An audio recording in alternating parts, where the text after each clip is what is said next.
दोस्तों आप अपने घर के चारों ओर देखेंगे तो आपको ऐसे कई उपकरण दिखाई देंगे जिनमें इलेक्ट्रिक मोटर लगे हैं, जैसे कि बच्चों के खेलने के खिलौने, table fan, toothbrush, hair dryer और इलेक्ट्रिक कटिंग चाकू। आप इसे चालू करते हैं और किसी तरह ये काम करने लगता है, पर ऐसा कैसे? इस वीडियो में हम इलेक्ट्रिसिटी और मैग्नेट यानी कि चुंबक की बेसिक बातें कवर करेंगे और फिर मोटर कैसे काम करता है यह समझने के लिए इन सभी को एक साथ रखेंगे। आइए सर्किट से शुरू करते हैं। हमारे पास एक बैटरी है, कुछ वायर है और एक ऐसा उपकरण है जो बिजली का उपयोग कर सकता है, जैसे कि एक लाइट बल्ब। इलेक्ट्रिसिटी सर्किट में फ्लो होती रहती है, लेकिन जैसे ही तार टूट जाता है इलेक्ट्रिसिटी बहना बंद हो जाती है और लाइट बल्ब बुझ जाता है। क्योंकि अगर हम चाहते हैं कि सर्किट काम करे तो बस आप इतना याद रखिए कि सर्किट का रास्ता पूरा होना जरूरी है और जरूरत पड़ने पर सर्किट के रास्ते को तोड़ने या जोड़ने के लिए हम स्विच का इस्तेमाल करते हैं। तार से बिजली बह रही है, इसे कन्वेंशनल फ्लो कहा जाता है। अगर हम बैटरी को बाहर निकालते हैं और उसे पलट देते हैं तो करंट दूसरी तरफ से बहने लगेगा। हालांकि लाइट बल्ब अभी भी काम करेगा, लेकिन कुछ डिवाइस ऐसे भी हैं जो करंट के प्रवाह के आधार पर अलग तरह से काम करेंगे। ये थे सर्किट के कुछ बेसिक प्रिंसिपल। अब हम आते हैं मैग्नेट पर। इसमें एक नॉर्थ पोल और एक साउथ पोल है और यह मैग्नेटिक मेटल्स को खींचता है, जैसे कि ये पेपर क्लिप। यदि आप दूसरे मैग्नेट को इसकी तरफ लाएंगे तो विपरीत पोल अट्रैक्ट होंगे और सेम पोल रिपेल होंगे। जरूरी नहीं कि मैग्नेट इसी शेप का हो। उदाहरण के लिए कुछ मैग्नेट ज्यादा फ्लैट हो सकते हैं, जैसे कि ये मैग्नेट। इन मैग्नेट्स को परमानेंट मैग्नेट्स कहा जाता है क्योंकि यह मैग्नेट्स हमेशा काम करते हैं।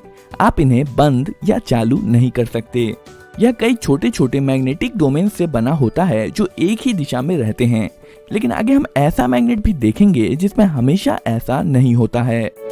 अब हम एक परमानेंट मैग्नेट लेंगे और बीच में एक छेद करेंगे और इसे एक ऐसे रॉड पर रखेंगे जहां पर यह आसानी से घूम सके।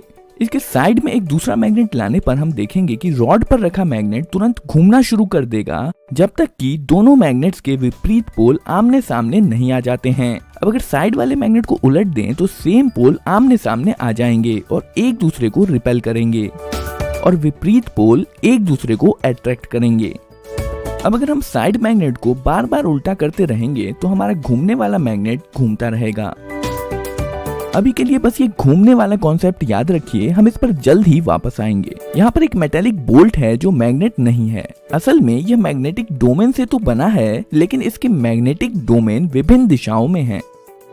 चलिए अब इस बोल्ट पर तार को कई बार लपेटते हैं और एक सर्किट बनाते हैं।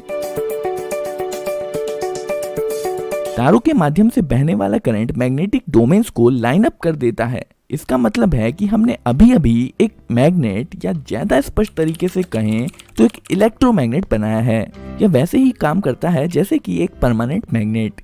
यह लोहे के टुकड़े को उठा सकता है और इसमें एक नॉर्थ और एक साउथ पोल होता है जो दूसरे मैग्नेट को अट्रैक्ट या रिपेल करेगा। लेकिन इलेक्ट्रोमैग्नेट इस मायने में खास है कि इसे लाइट बल्ब की तरह चालू या बंद किया जा सकता है, जबकि परमानेंट मैग्नेट के साथ ऐसा नहीं किया जा सकता है।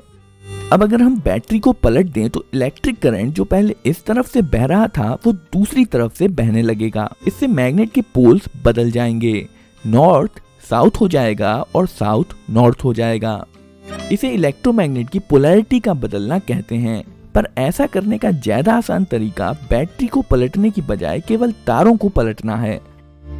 आइए अब हम अपने घूमने वाले मैग्नेट पर वापस आते हैं। इस बार हम घूमने वाले मैग्नेट की जगह पर इलेक्ट्रोमैग्नेट रख देंगे। अब जैसे ही हम इसमें वायर जोड़ेंगे इलेक्ट्रोमैग्नेट चालू हो जाएगा और साइड मैग्नेट के पोल्स के अनुसार अपने आप को अलाइन कर लेगा। पर ये जो इलेक्ट्रोमैग्नेट के साथ वायर जुड़े हैं ये इसे फ्रीली नहीं घूमने देंगे। पर यहाँ पर जो ध्यान देने वाली बात है वो है इलेक्ट्रोमैग्नेट के घूमने का कॉन्सेप्ट। अब अगर हम तारों को आपस में बदल दें तो इलेक्ट्रोमैग्नेट के पोल्स बदल जाएंगे। सेम पोल रिपेल करेंगे और विपरीत पोल अट्रैक्ट करेंगे, जिसके कारण इलेक्ट्रोमैग्नेट घूम जाएगा। तारों को फिर से बदल दीजिए और इलेक्ट्रोमैग्नेट की पोलैरिटी फिर से बदल जाएगी और एक बार फिर सेम पोल रिपेल करेंगे और विपरीत पोल अट्रैक्ट करेंगे और इलेक्ट्रोमैग्नेट फिर से घूम जाएगा। यदि हम इसी प्रकार पोलैरिटी बदलते जाएं तो इलेक्ट्रोमैग्नेट लगातार घूमता रहेगा। हम इसे ज्यादा पावरफुल बनाने के लिए दूसरी तरफ एक और परमानेंट मैग्नेट लगा सकते हैं। ध्यान दें कि इस वाले मैग्नेट का साउथ पोल सेंटर की तरफ है और इस मैग्नेट का नॉर्थ पोल सेंटर की तरफ है। इस प्रकार साइड में लगे हुए मैग्नेट्स के तालमेल से बीच वाला मैग्नेट घूमता रहता है। यहाँ पर जो हमने देखा वह इलेक्ट्रिक मोटर का बहुत ही साधारण रूप है। इसे उपयोगी बनाने के लिए हमें इसमें कुछ सुधार करने होंगे। दो साइड मैग्नेट्स को हटाकर ज्यादा पावरफुल कर्व्ड मैग्नेट्स लगाए जा सकते हैं और वायर लपेटे हुए बोल्ट की बजाय हम मेटल लूप का इस्तेमाल करेंगे जिसे आर्मेचर कहते हैं। वायर जोड़िए और हमारा सर्किट कंप्लीट है। इस बार आप इलेक्ट्रोमैग्नेट को फ्लैट मान सकते हैं जिसका साउथ पोल ऊपर की तरफ है और नॉर्थ पोल नीचे की तरफ। अब आर्मेचर तब तक घूमेगा जब तक कि विपरीत पोल एक दूसरे के सामने नहीं आ जाते हैं। हम चाहे तो पहले की तरह ही वायर के छोरों को बदलकर इलेक्ट्रोमैग्नेट्स का घूमना जारी रख सकते हैं, लेकिन यहाँ बैठकर इस वायर को स्विच करते रहना बेहद मुश्किल काम है और इस मुश्किल काम को आसान बनाने के लिए हमें आर्मेचर में कुछ जोड़ने की जरूरत है जिसे कम्यूटेटर कहा जाता है। यह एक रिंग है जिसमें दो गैप्स हैं और ये आर्मेचर के साथ घूमेगा। इसमें सर्किट कनेक्ट करने के लिए इसके साइड में दो ब्रशेस जोड़े जाते हैं। जब कम्यूटेटर घूमता है तब यह ब्रशेस इस पर स्लाइड करते हैं। हमेशा कांटेक्ट बना रहे इसके लिए स्प्रिंग्स का उपयोग किया जाता है। करंट वायर से ब्रश, ब्रश से कम्यूटेटर रिंग से आर्मेचर और फिर आर्मेचर से कम्यूटेटर रिंग और ब्रश के माध्यम से वापस वायर में फ्लो हो जाता है। अब जब इलेक्ट्रोमैग्नेट घूमेगा तो आर्मेचर और कम्यूटेटर रिंग भी घूमेंगे। इस बार इलेक्ट्रोमैग्नेट जब लगभग इतना घूम लेगा तब ब्रशेस कम्यूटेटर रिंग के दूसरी तरफ स्विच कर लेंगे। याद रखिए दो ब्रशेस हैं और यह चीज दोनों तरफ होगी।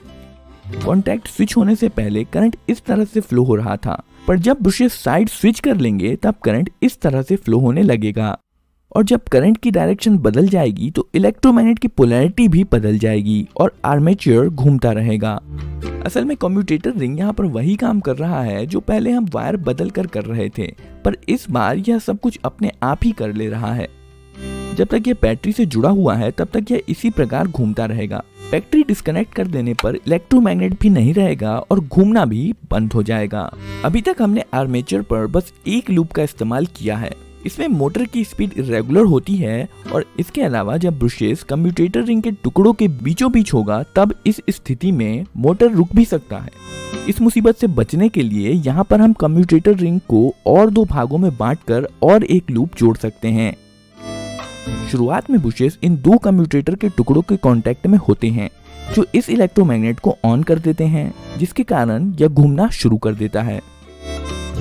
पर जब कम्यूटेटर रिंग घूमकर इस पोजीशन पर आती है तो ब्रशेस का कांटेक्ट कम्यूटेटर टुकड़े के अगले जोड़े के साथ हो जाता है, जिसका मतलब है पिछला वाला लूप ऑफ हो जाता है और अगला लूप ऑन हो जाता है और अब अगला इलेक्ट्रोमैग्नेट घूमता है। ब्रशेस फिर से कांटेक्ट बदलते हैं और अगला लूप ऑन हो जाता है। मोटर के घूमने के दौरान यह लगातार होता रहता है और लूप्स एक के बाद एक इलेक्ट्रोमैग्नेट बनते रहते हैं और मोटर को घुमाते रहते हैं। कुछ इलेक्ट्रिक मोटर के आर्मेचर में कई लूप्स जोड़े जाते हैं जिससे मोटर स्मूथली चलता रहता है। आर्मेचर के घूमने से जो घूमने वाला बल पैदा होता है उसे टॉर्क कहते हैं। ज्यादा टॉर्क का मतलब है मोटर की ज्यादा स्पीड। मोटर का टॉर्क बढ़ाने के लिए हम कुछ चीजें कर सकते हैं, जैसे ज्यादा वायर होने से इलेक्ट्रोमैग्नेट ज्यादा पावरफुल होता है। उदाहरण के लिए अगर बोल्ट पर ज्यादा वायर लपेटा जाए तो पावरफुल इलेक्ट्रोमैग्नेट बनेगा।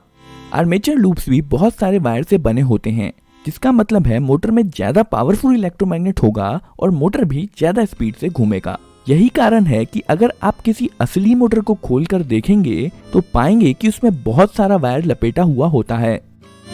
ज्यादा वायर का मतलब है ज्यादा पावरफुल इलेक्ट्रोमैग्नेट। इसे पावरफुल बनाने का दूसरा तरीका है कि इसमें ज्यादा इलेक्ट्रिसिटी दी जाए।